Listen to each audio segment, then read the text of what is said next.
ಓಂ ಶ್ರೀ ಗುರು ಬಸವಲಿಂಗಾಯ ನಮಃ.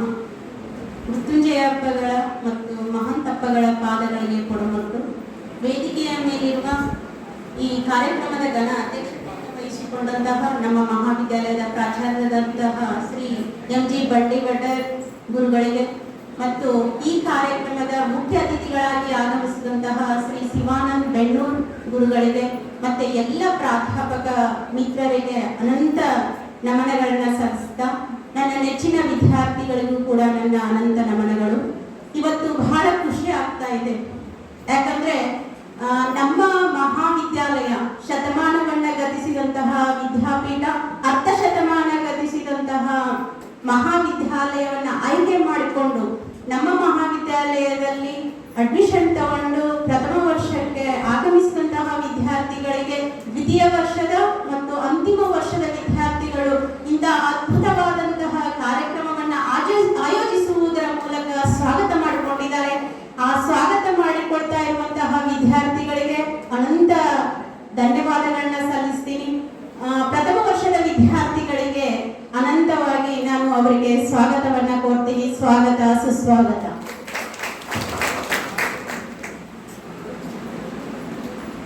ಇರಬೇಕು ಇರುವಂತೆ ತೊರೆದು ಸಾವಿರ ಚಿಂತೆ, ಇರಬೇಕು ಇರುವಂತೆ ತೊರೆದು ಸಾವಿರ ಚಿಂತೆ ನಿಮ್ಮಂತೆ ಮಳೆ ಸುರಿಸಿ ಹಗುರಾದ ಮುಗಿಲಿನಂತೆ. ಅಂದ್ರೆ ನಮ್ಮ ಬಿಎ ವಿದ್ಯಾರ್ಥಿಗಳಂದ್ರೆ ಈ ಸಾಲುಗಳು ನೆನಪಾದ್ರು. ನಮ್ಮ ವಿದ್ಯಾರ್ಥಿಗಳು ಎಂತ ಕಷ್ಟ ಇರಲಿ, ಎಂತ ಸಮಸ್ಯೆ ಇರಲಿ ನಿಶ್ಚಿಂತೆಯಾಗಿ ಇರ್ತಾರೆ. ಯಾಕಂದ್ರೆ ಅವರು ಕಲಾ ವಿದ್ಯಾರ್ಥಿಗಳು.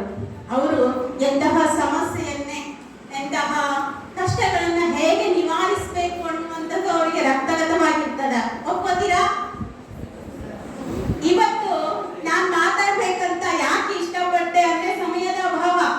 ಶಿವಾನಂದ್ ಸರ್ ಬಹಳ ಚೆನ್ನಾಗಿ ಹೇಳಿದ್ರು, ಡಿಬೇಟ್ ಇಟ್ರೆ ಹೆಣ್ಮಕ್ಳು ನಾವು ಕಡಿಮೆ ಇಲ್ಲ ಯಾವುದಕ್ಕೂ. ಅಂದ್ರೆ ನೀವು ಕಡಿಮೆ ಇಲ್ಲ ಅಂತ ಯಾರು ಹೇಳಂಗಿಲ್ಲಲ್ಲ, ಹೇಳ್ಕೊಡ್ಬೇಕಾದಂತ ಪರಿಸ್ಥಿತಿ ನಮ್ಮ ಹೆಣ್ಮಕ್ಳಿಗೆ ಇದೆ. ಎತ್ರ ನಾರಸ್ತು ಪೂಜೆತೆ ತತ್ರ ದೇವತಾಹ ಅಂತ ಹೇಳುವಂಥದ್ದು. ಎಲ್ಲಿ ನಾರಿ ಪೂಜಿಸಲ್ಪಡ್ತಾಳೋ ಅಲ್ಲಿ ದೇವತೆಗಳು ನೆಲೆಸ್ತಾರೆ ಅಂತ ಹೇಳ್ತಾರೆ. ನಮ್ಮ ಮಹಾವಿದ್ಯಾಲಯದಲ್ಲಿ ಹೆಚ್ಚಿನ ಸಂಖ್ಯೆಯಲ್ಲಿ ವಿದ್ಯಾರ್ಥಿನಿಯರಿದ್ದಾರೆ. ಇಲ್ಲಿ ಅನಂತ ದೇವತೆಗಳು ಇಲ್ಲಿ ನೆಲೆಸಿದ್ದಾರೆ. ವಿದ್ಯಾರ್ಥಿನಿಯರು ಹೆಚ್ಚಿನ ಸಂಖ್ಯೆಯಲ್ಲಿ ನಮ್ಮ ಮಹಾವಿದ್ಯಾಲಯಕ್ಕೆ ಬರ್ಲಿ ಅಂತ ಆಶಿಸ್ತೀನಿ. ವಿದ್ಯಾರ್ಥಿಗಳು ಬರ್ಲಿ. ಆಮೇಲೆ ಇವತ್ತು ಇದೊಂದು ಅರ್ಥಪೂರ್ಣ ಕಾರ್ಯಕ್ರಮ. ಯಾಕಂದ್ರೆ ಸಿಗೇನೂರು PU ಕಾಲೇಜಿನ ವಿದ್ಯಾರ್ಥಿಗಳು ಇಲ್ಲಿ ಇರಬಹುದು. ಇದರ ನಿಮಗೆ ತುಂಬಾ ಖುಷಿಯಾಗಿರ್ಬೋದು. ನಿಮ್ಮ ಮಹಾವಿದ್ಯಾಲಯದ ಪ್ರಾಚಾರ್ಯರನ್ನೇ ನಾವು ಮುಖ್ಯ ಅತಿಥಿಗಳಾಗಿ ಕರೆದಿದ್ದೀವಿ. ಅವರನ್ನ ಈ ಕಾರ್ಯಕ್ರಮಕ್ಕೆ ಮುಖ್ಯ ಅತಿಥಿಗಳಾಗಿ ಬಂದು ನಿಮ್ಮ ವಿದ್ಯಾರ್ಥಿಗಳು ನಮ್ಮ ಮಹಾವಿದ್ಯಾಲಯದಲ್ಲಿ ಹೇಗಿದ್ದಾರೆ ನೋಡ್ಬನ್ನಿ ಅಂತ ಹೇಳಿದ್ವಿ. ಅವರಿಗೆ ತುಂಬಾ ಖುಷಿಯಾಗಿರಬಹುದು. ಆದ್ರಿಂದ ಇದೊಂದು ಅರ್ಥಪೂರ್ಣ ಕಾರ್ಯಕ್ರಮ. ಯಾಕಂದ್ರೆ ಎಷ್ಟೋ ರ್ಯಾಗಿಂಗ್ ನಡೆಯುವಂತಹ ಕಾಲಮಾನ, ಆದ್ರೆ ನಮ್ಮ ಮಹಾವಿದ್ಯಾಲಯದಲ್ಲಿ ಒಂದು ಬಾಂಧವ್ಯ ಬೆಸೆಯುವಂತಹ, ನಿಮಗೆ ಸಾಕಷ್ಟು ಹೆದರಿಕೆ, ಭಯ, ಆತಂಕ ಇರ್ತದ ಪ್ರಥಮ ವರ್ಷದ ವಿದ್ಯಾರ್ಥಿಗಳಿಗೆ. ಇವತ್ತು ಬಹಳ ಖುಷಿಯಾಗಿದೆ. PU ಮಹಾವಿದ್ಯಾಲಯದ ಪ್ರಾಚಾರ್ಯರು ನಿಮ್ಮ ಮುಂದೆ ಇದ್ದಾರೆ. ನಿಮ್ಮ ಕಷ್ಟ ದುಃಖ ಅವ್ರ ಮುಂದೆ ಹೇಳ್ಕೊಳ್ಬಹುದು. ಅವ್ರು ನಮಗೆ ಕಿಮ್ಮತ್ತು ಕೊಟ್ಟು ಹೋಗ್ತಾರೆ. ಯಾಕಂದ್ರೆ ನಮ್ಮ ಮಕ್ಕಳು ತುಂಬಾ ಮುದ್ದಾಗಿ ಬೆಳೆಸಿದೀವಿ, ಅವ್ರನ್ನ ಚೆನ್ನಾಗಿ ನೋಡ್ಕೊಳ್ಳಿ ಅಂತ ಹೇಳಿ ಹೋಗ್ತಾರೆ. ಆ ಒಂದು ಕಿವಿ ಮಾತಿಗೂ ಕೂಡ ನಾವು ಕಿವಿ ಕೊಡ್ತೀವಿ ಎನ್ನುವಂಥದ್ದು. ಇವತ್ತು ಇದೇ ತರ ಈ ಸಂಪ್ರದಾಯ ನಮ್ಮ ಮಹಾವಿದ್ಯಾಲಯದಲ್ಲಿ ಬೆಳೀಲಿ ಅಂತ ನಾನು ಆಶಿಸ್ತೀನಿ. ಯಾಕಂದ್ರೆ ನಿಮಗೆ ನಿಮ್ಮ ತವರೂರನ್ನ ನೋಡಿದಂಗಾಗಿದೆ. PUC ಪ್ರಾಚಾರ್ಯರು ಬಂದಿದ್ರಿಂದ ನಿಮ್ಮ ತವರೂರೇ ಬಂದಂಗಾಗಿದೆ. ಹೆಣ್ಣಿಗೆ ಎಷ್ಟು ತವರು ಮುಖ್ಯ ಅನ್ನೋದು ಗೊತ್ತಿದೆ. ಹಾಗೆ ಈ ಒಂದು ಬಾಂಧವ್ಯಗಳನ್ನ ಬೆಸಿತಾ ಹೋಗೋಣ ಅಂತ ನಾನು ಆಶಿಸ್ತೀನಿ. ಇನ್ನೊಂದು ನಿಮಗೆ ಕಿವಿ ಮಾತು ಹೇಳೋದಂದ್ರೆ, BA ವಿದ್ಯಾರ್ಥಿಗಳು ಬಹಳಷ್ಟು ಎಲ್ಲ ಅಧ್ಯಾಪಕ ಬಳಗದವರು ಮಾತಾಡಿದ್ದಾರೆ. ಒಂದ್ ಸ್ವಲ್ಪ ನೀವು ಸೀರಿಯಸ್ ಆಗ್ಬೇಕು. ನೀವು ಏನು ಅಧೀನ ಎನ್ನುವಂಥದ್ದು ನಿಮ್ಗೆ ಗಮನ ಇರಬೇಕು. ವಿದ್ಯಾರ್ಥಿಗಳೆಲ್ಲ ವಿದ್ಯಾರ್ಥಿಗಳ ಆಗಿ ಏನ್ ಮಾಡ್ಬೇಕು? ಕಾಯವೇ ಕಾಯಕವೇ ಕೈಲಾಸ ಅಂತ ಹೇಳ್ತಾರೆ ಶರಣರು. ನಿಮ್ ಕಾಯಕ ಏನು? ಓದೋದು, ಓದಿ ಒಳ್ಳೆ ಅಂಕಗಳನ್ನ ಗಳಿಸೋದು.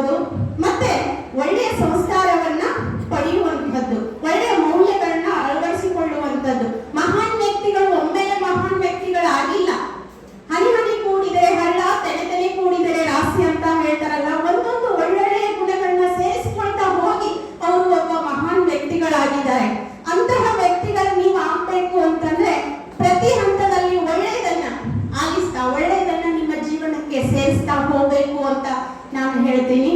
ಇನ್ನೊಂದು ಮತ್ತೊಂದು ಮಾತು ಏನಂದ್ರೆ, BA ವಿದ್ಯಾರ್ಥಿನಿಯರು ಬಹಳ ಇದ್ದೀರಿ. ನಿಮ್ ಕುರಿತೆ ಒಂದೆರಡು ಮಾತಂದ್ರೆ, ಓದನ್ನ ಎಲ್ಲಿಗೂ ನಿಲ್ಲಿಸಬೇಡಿ.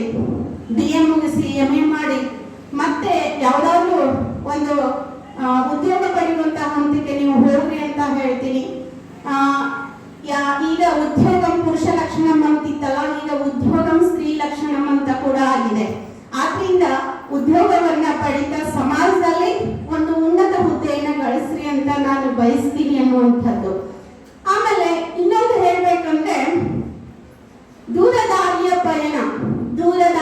ಪಯಣ ಹೆಗಲ ಬುತ್ತಿಯ ಗಂಟು ಬಗಲ ಬಿಂದಿಗೆಯ ನೀರು. ದೂರದಾರಿಯ ಪಯಣ ಹೆಗಲ ಬುತ್ತಿಯ ಗಂಟು ಬಗಲ ಬಿಂದಿಗೆಯ ನೀರು. ಕತ್ತಲಾಗುವ ಮುನ್ನ ಬದುಕಿನ ಧರ್ಮಶಾಲೆಯ ಸೇರು. ಈ ಮಾತಿನಲ್ಲಿ ಎಷ್ಟು ಅರ್ಥ ಇದೆ ಅಂದ್ರೆ, ನಿಮ್ಮ ಬಾಳ ಬುತ್ತಿ ಹೆಗಲ ಬುತ್ತಿಯನ್ನ ಕಟ್ಟಿಕೊಳ್ಳುವ ಸಮಯ ಇದು.